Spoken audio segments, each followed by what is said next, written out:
President Wilford Woodruff said we need the Spirit of the Lord in every capacity we are called to act in, whether in preaching or administering in the ordinances of the gospel. Governments which are a benefit to mankind acknowledged and protected the rights of their citizens.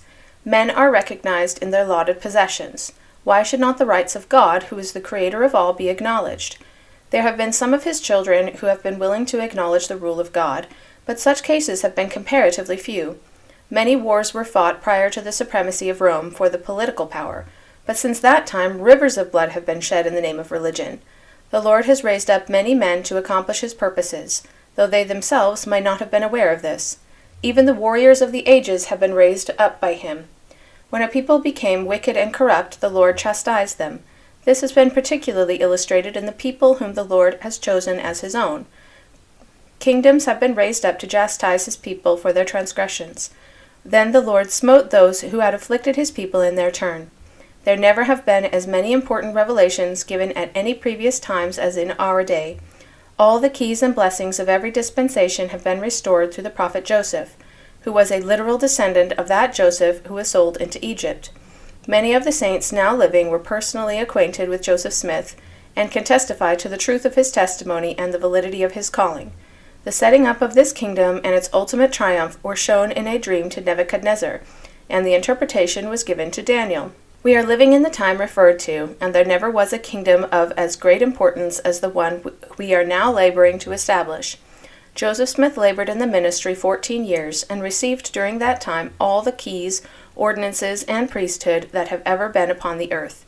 And then, after passing faithfully through a life of trial and persecution for the gospel's sake, he sealed his testimony with his blood. But he left the church, the kingdom, the Zion of God, and the authority to continue the work he began.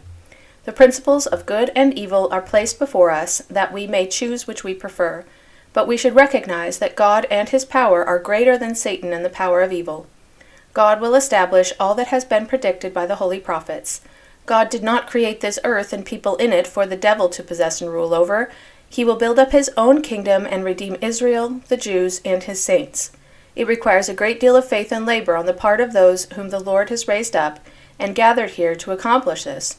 But God has raised up and will raise up men and people to accomplish his work. Men were known and called to positions of prominence. The saints are of Ephraim and are called to build up the latter-day Zion. Though there seemed to be a scarcity of those who were on the Lord's side, yet when the gospel was set forth, it attracted the honest from all nations. From the beginning, this work has continued to grow, and it becomes more and more difficult for the wicked to prevail as time passes.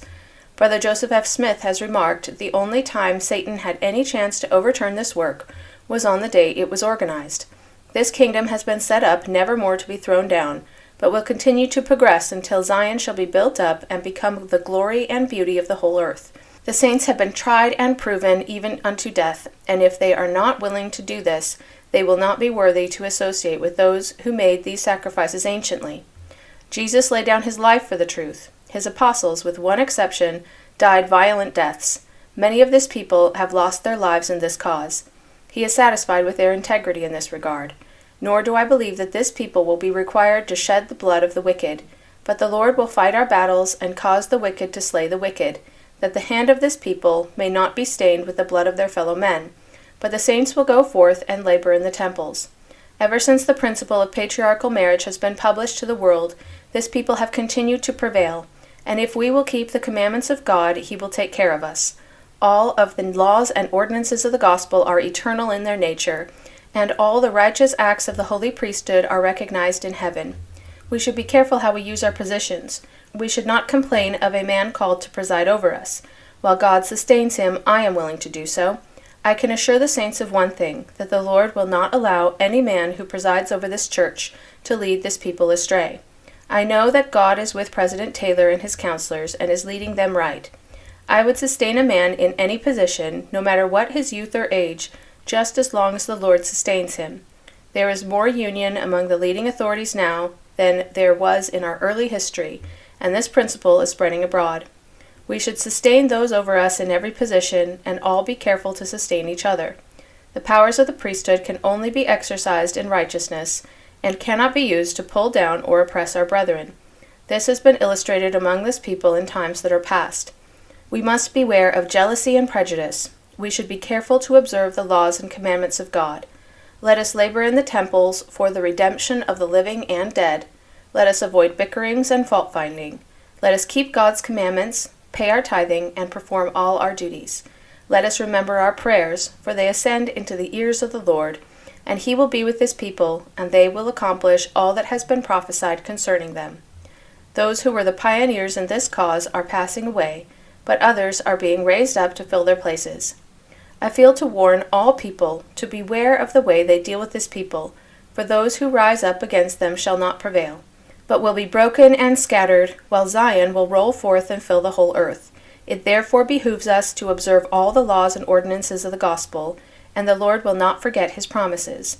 We will build these temples and complete them, and attend to the work to be done therein. Fill up these valleys of the mountains, and attend to the duties required of us. We are making a record, and will have to meet it when we go to the other side of the veil.